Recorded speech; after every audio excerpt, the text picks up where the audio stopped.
சிலருக்கு உள்ளேயே வந்து அந்த மலங்கள் வந்து உள்ள தேங்கி, அந்த மசில்ஸ்லேயே எல்லாம் இறுகி போய் உள் மூலமா ஃபார்ம் ஆயிரும். 7 மணிக்கு மேல எந்திரிச்சிங்கன்னா, அந்த குடலோட இயக்கங்கள் மாறுபடும். அதனால மோஷன் பிரச்சனை வரும். சில பேர் போய் சர்ஜரி பண்ணுவாங்க. கயிறு வச்சு கட்டுறது, நேச்சர்ல பண்றது, அந்த மாதிரி நிறைய பண்றாங்க. அதெல்லாமே பார்த்தீங்கன்னா, திரும்ப திரும்ப வரக்கூடியது. மோதிர விரலும் நடுவிரலும் சேரக்கூடிய இடம். இந்த பின்பக்கம் மலக்குடல் இடம். இந்த இடத்துல ஐஸ் பீஸ் வைக்கலாம்.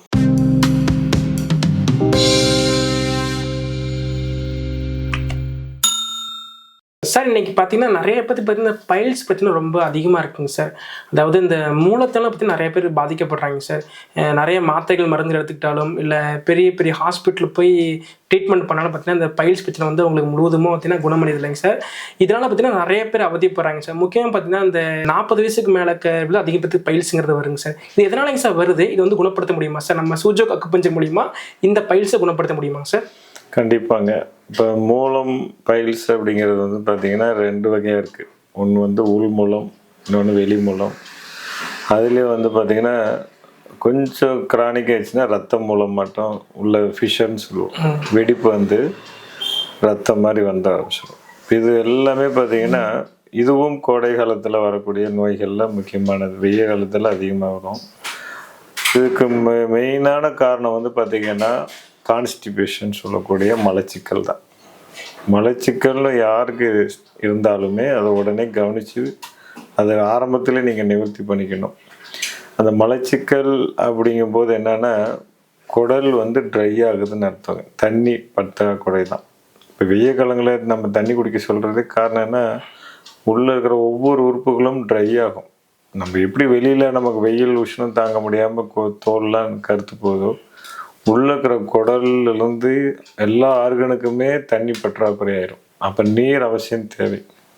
அப்போ அது ஜூஸாக குடிக்கிறோம்னா நேச்சுரல் பழச்சாறு மாதிரி குடிக்கலாம். தண்ணிகள் நிறைய குடிச்சிங்கன்னா தான் குடலில் வந்து முடிஞ்ச வரைக்கும் உஷ்ணம் ட்ரை ஆகாமல் பார்த்துக்கணுங்க. ட்ரை ஆச்சுன்னா ஃபஸ்ட்டு மலச்சிக்கலாக வரும். அப்போ மலம் இறுகுச்சு அப்படின்னா அந்த இறுகின மலத்தை கஷ்டப்பட்டு ஃபோர்ஸ் இது பண்ணும்போது என்ன ஆகுதுன்னா குடல், அந்த மலக்குடல் ஏரியா ரொம்ப சாஃப்டான ஏரியா, புரியுங்களா? ஆனால் வெப்பம் மிகுந்த ஏரியா. நீங்கள் காய்ச்சலுக்கு நீங்கள் தெர்மாமீட்டர் செக் பண்ணுறது, நம்ம குழந்தைங்களுக்கு எல்லாத்துக்கும் நம்ம என்ன பண்ணுறாங்க, வாயில் வச்சு செக் பண்ணுறாங்க. இது நீங்கள் அனிமல்ஸுக்கு நீங்கள் பாருங்கள், ஆனஸ்பாட்டில் தான் வச்சு அந்த ஹீட் டெம்பரேச்சர் பார்ப்பாங்க. அப்போ டெம்பரேச்சர் அதிகமாக இருக்கக்கூடிய இடம் அப்படின்னு பார்த்தீங்கன்னா நமக்கு அந்த அக்குள் பகுதி, அதே மாதிரி மலக்குடல் ஏரியா, வெப்பம் அதிகமாக இருக்கணும்.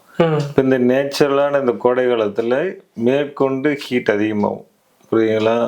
அப்போ அந்த ட்ரையான மலம் வந்து பார்த்திங்கன்னா இறுகின மலம் ஃபோர்ஸாக நமக்கு கஷ்டப்பட்டு இருக்கும்போது அந்த வால்வு எல்லாமே சாஃப்டான வால்வுகள், அந்த தோல் பகுதியெல்லாம் அதை கிழிச்சிக்கிட்டு வர்றதுனால தான் வந்து பார்த்திங்கன்னா ரத்தம் மூலமாக வரும்.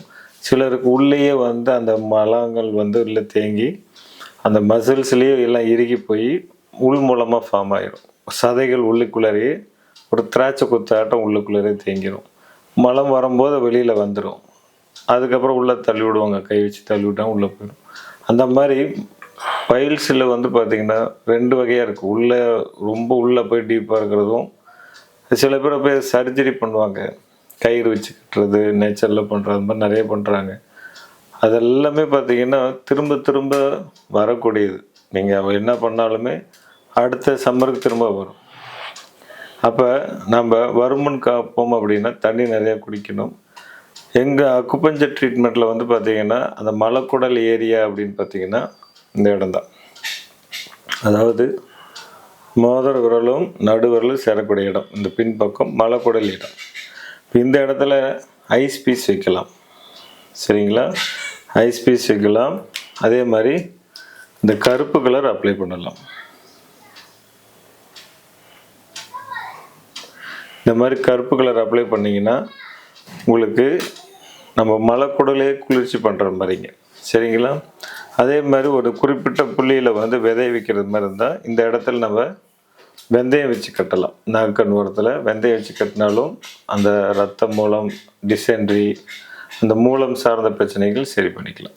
சார் மோஸ்ட்லி பார்த்தீங்கன்னா அந்த மலச்சிக்கல்ங்கிறது 40 வயசுக்கு மேலே வந்து எதனாலங்க சார் வருது அவங்களுக்கு? அதுதான் நம்ம சொன்னோம் இல்லைங்களா, நமக்கு குடல் வந்து உஷ்ணமாகிறதுனால இறுக்கமாக இருப்பது. அதே மாதிரி அவங்களுடைய உணவு கலாச்சாரம். ம். புரியுங்களா? இப்போ நாமக்கல் ஏரியா பார்த்தீங்கன்னா டிரைவர்ஸ் அதிகமாக இருக்காங்க.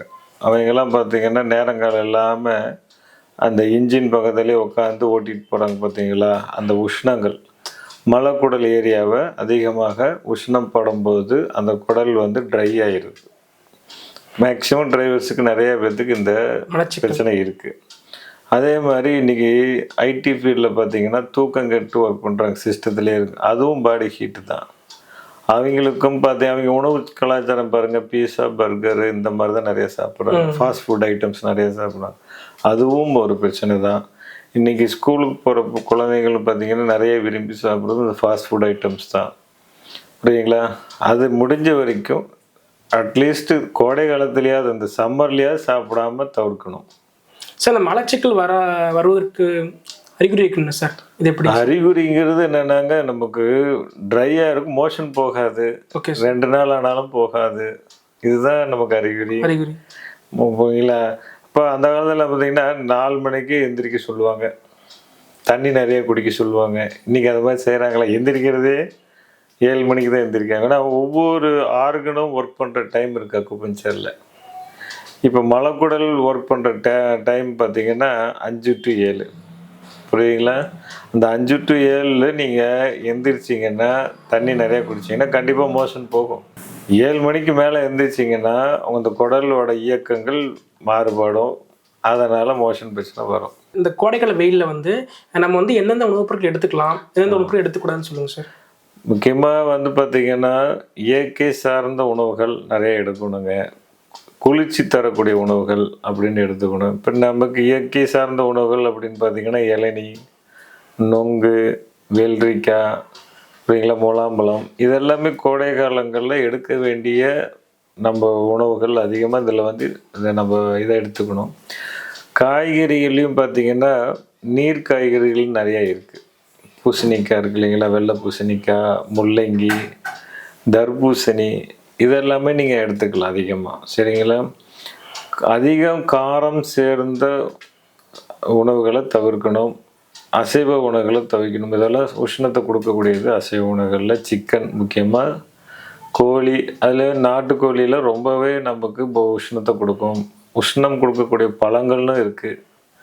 மாங்காய், அன்னாசி, இதெல்லாம் உங்களுக்கு உஷ்ணத்தை கொடுக்கக்கூடிய பழங்கள். அதை தவிர்க்கணும்.